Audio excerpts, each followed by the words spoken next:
So, welcome guys to Pickstop. Here we are again. Sabado po ngayon, Saturday. So, wala po tayong pasok ulit. So, may gagawin tayong cellphone today guys. So, 4 po yan. Sa loob ng isang araw gagawin natin. So, medyo late na po ngayon ng Sabado. Gabi na po, isang araw, 7 o'clock. So, yan po. So, kasi kaya gabi na, galing po tayo sa supplier. Bumili po tayo ng LCD dahil hindi po ako nag-i-stock ng LCD dahil hindi ko naman po alam kung darating ang araw na ano yung papagawa sa atin ng customer.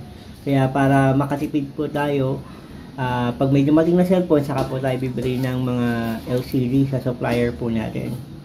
Yan guys. Sa mga gusto magtanong guys kung saan ako mo order dito po sa Manila at Quezon City, pwede po kayo mag-comment.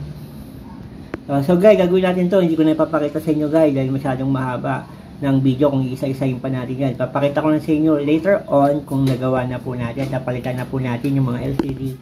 Okay, see you later guys!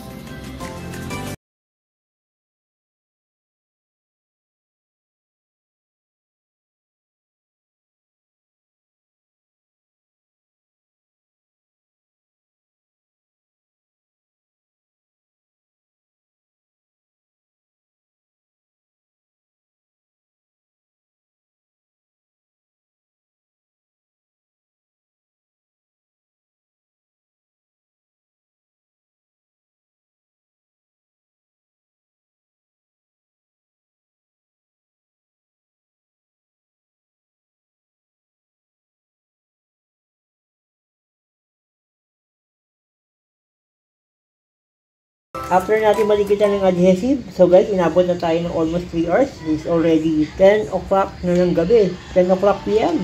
So, may dumating kasi tayong customer. So, nag-walk in, nagpagawa ng laptop. So, kailangan na daw niya kagad bukas. So, guys, see you later. Itatest natin yan mamaya. So, yan guys, napalitan na natin ng mga LCD.